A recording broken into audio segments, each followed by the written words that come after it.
One of the signs that manifests the wrath of God today against America and against the white world, period, is the upset in nature. Everything that America tries to do today, wherein once you were successful in all of your efforts, all of your endeavors were successful. Anything that Uncle Sam put his hand on turned to gold. Everyone bowed to Uncle Sam. Everyone respected Uncle Sam. But not because I say so, but for facts. Today, the shoe is on the other foot. The whole world is turning its back on Uncle Sam. The whole world is looking down on Uncle Sam. The whole world looks at Uncle Sam with contempt and with increasing hatred. Why? Because Uncle Sam is the earth's leading hypocrite. The number one hypocrite on this earth is Uncle Sam. He sent a hate bus to meet him. This man then goes on to promise in the same interview that when he becomes president in 1972, he will put all Jews in the gas chamber. Now, my friends, I know Malcolm X. He is no fascist. I am merely pointing out that if you do not have an adequate program, and if you do not rely upon the progressive allies, you throw yourself open to being utilized by these people who have no interest in what we are doing. The Muslim movement basically fails to see the real problem. The problem can never be stated in terms of black and white. I am here to tell you in a showdown I will stand with Jim Peck sooner than I will stand with many Negroes I know. This democratization and socialization the Negro cannot do alone. He can contribute greatly toward it. He can contribute vastly toward it. And any movement which begins by blotting out the active cooperation of the best minds, many of which are white as well as black, as to the nature of the new society we need to have here, the process of socialization which we need to have here, is unrealistic and fighting a losing battle. For the Freedom Rides created a situation in which Kennedy then had to act through his brother, because to fail to do so would create so much confusion that something had to be done. The problem is, how do Negroes and their friends make the institutions which exist impossible to exist?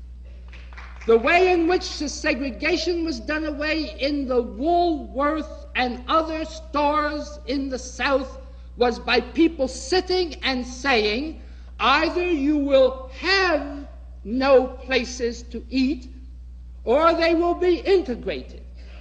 When we did that, they were integrated.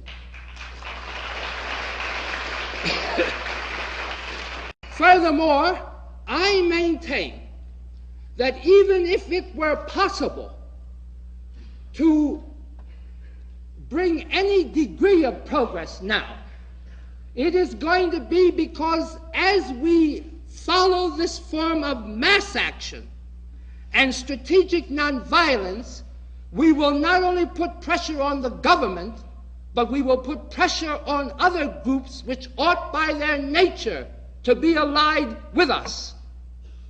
And they will have to stand up and be counted in their own interest. Spokesman for white people. White people are too intelligent for that. Well, we today are waking up to, and there's no so-called Negro married to a white woman that can stand up and say that he speaks for the black masses. Maybe he can speak for the bourgeois, the bourgeoisie. But as Dr. Rustin pointed out, he doesn't speak for the black masses, and there are more poor black people in this country than there are rich black people. Please. So the Honorable Elijah Muhammad says that if you try and keep us here against our will and enforce segregation upon us, you're going to have violence throughout the country. You're going to have it whether you like it or not. And when I say Kennedy, I mean John F. Kennedy.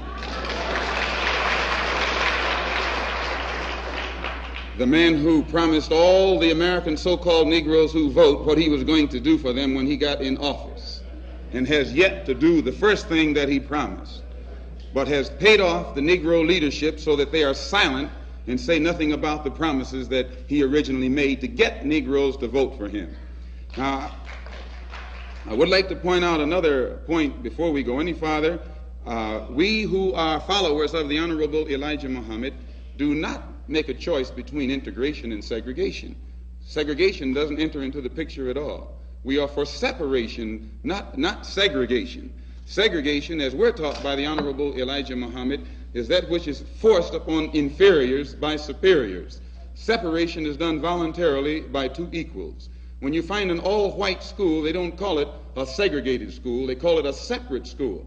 When you find an all-Negro school, they call it a segregated school, because it was set up by the white man. If it was an all-black school that had been set up by the black man himself, run by the black man himself, with the curricula that they follow, put in the school by the black man himself, they would call it a separate school. And it would be just as independent and on equal basis with the white school.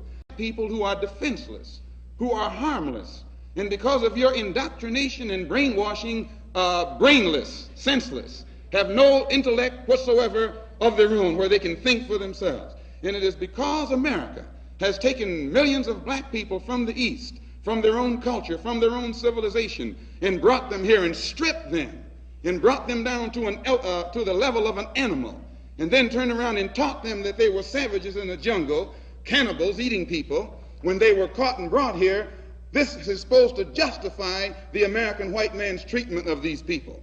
It's like taking a horse, putting him in a cage, tying him up, and putting another horse on the outside, and then tell everybody the horse that's in the cage can't run as fast as the one on the outside. And this is what you have done to the American Negro. You have brought us here and stripped us of everything we once had. You've stripped us of our culture, you've stripped us of our language, you've stripped us of our God, our religion, our background. You've cut off our roots, all ties that we once had with our own kind in the East.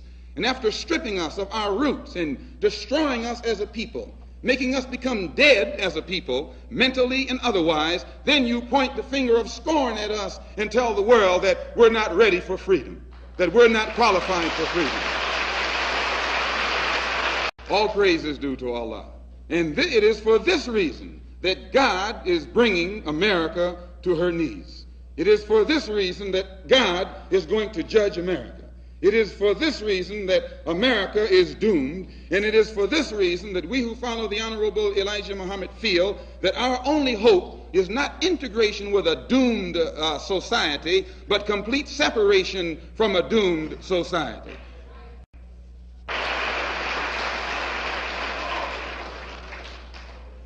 South Africa practices what it preaches. Russia practices what it preaches. Franco Spain practices what it preaches. It's a dictatorship. It doesn't preach freedom. South Africa doesn't preach freedom. Russia doesn't call itself the leader of the free world. It's America that looks upon herself and represents herself as the leader of the free world, while she has 20 million black people here who aren't even citizens. 20 million black people here.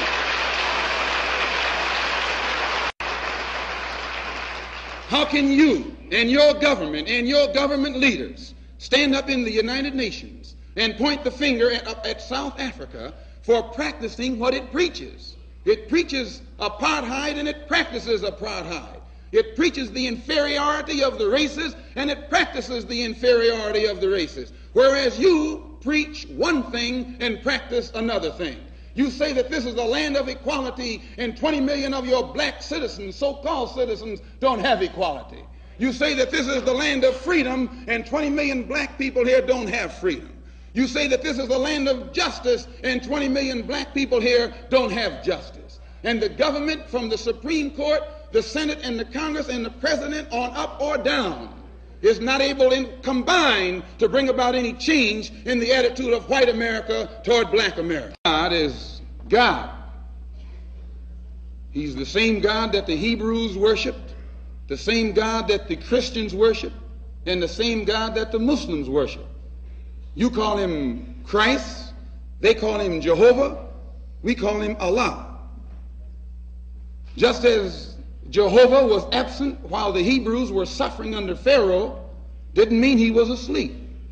It meant that he had given Pharaoh an opportunity to rise to a powerful position economically, politically, militarily, so that he could become so powerful that the then unknown God would make himself known by destroying that powerful nation. And if you read your Bible, I think that you will agree that this is the case. God told Pharaoh, "It is for this cause that I raised you up. It is for this cause that I myself bless you and your nation to become as powerful as it is." You've become so powerful, now you think you're God. And you have my people in your clutches. So I will prove that I'm God by taking the ones that you look down upon and elevating them while I destroy you. And your only way to avoid that destruction is to submit to these same people whom you in the past have been making submit to you. That he has not got it. It is also that the black Muslims have put forth, as you ought to know, no concrete program except speaking on 125th Street. Now, if I put the kneel-ins against merely speaking on the street, at least that's a program. Come up with a better one.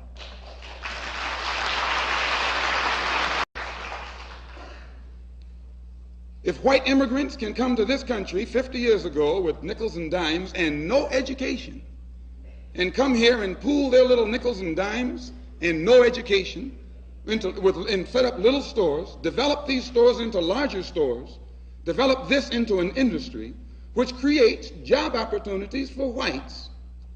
Since Lincoln was supposed to have freed the black man 100 years ago, and today the black man, according to the government economists, has spending power of $20 billion per year. We feel that with the black man spending $20 billion a year, not setting up any businesses, not creating any industry, not creating any job opportunities for his own kind, he's not in a moral position to point the finger today at the white man and tell the white man that he's discriminating against him for not giving him a job in factories that he himself set up. If the black man has $20 billion, and these so-called Negro leaders are such geniuses that they can integrate white restaurants and integrate white factories and force themselves into that which the white man has set up, they should use this same ingenuity to show the black people how to pool our wealth and set up something of our own. And then we won't have to force our way into his anymore. One more thing I would like to point out concerning what he said about 125th Street. We don't waste our time on 125th Street, but you can reach more people in the street who want to change than you can in the bourgeoisie society, the bourgeoisie church, and the bourgeoisie circles. Our program is directed toward the man in the street. So we spend our time in the street, and what we do with that man, instead of trying to change the white man and your mind and make you accept us, we change the mind of the black man and make him accept himself. And as soon as he accepts himself, he'll solve his own problem. He won't be trying to force himself into your factory and into your bedroom and into your kitchen. Eisenhower, a couple months ago, referred to the situation that the West faces as Armageddon in a speech in Chicago before some distinguished Republicans, if there are such. And he referred to this crisis that America is facing as Armageddon because of the nuclear-tipped missiles that are poised all over the earth. If this destruction is ever turned loose on America, the Negro has no fallout shelters. And white people who have them, you won't even let Negroes in white neighborhoods during peacetime. How will he get in your fallout shelter during wartime? You haven't yet desegregated New Rochelle. How are you going to let Negroes, when you're under attack, into a space that you yourself hardly have room in? Why, you're crazy if you think we even think that you will. So we're not relying on fallout shelter. We're not relying on air raid shelter. As I said earlier, we're relying on God. When God destroyed Sodom and Gomorrah with fire, and brimstone, the Honorable Elijah Muhammad teaches us that that's only a symbolic story designed to paint a prophetic picture of what America is faced with today. Because of the immorality and indecency and corruption that exists in all levels of American society, God has doomed America for destruction. The only salvation or escape is through God and with God. This is what we teach. And despite the fact that we tell you that we rely 100% upon our God to protect us against the trouble that you have gotten yourself in. You didn't get us in this. It's trouble that you have gotten yourself in. If you notice, whenever I refer to America, I don't say we. I don't say I or our. I say you. This is yours. It's not me or mine. And you'll find that this thinking is increasing among black people today. They don't say our government, our president, our Senate, our Congress, nor do they say our troubles. They say your president, your Congress, your Senate, and your troubles. We get closer to God, as Dr. Rustin said, by stripping ourselves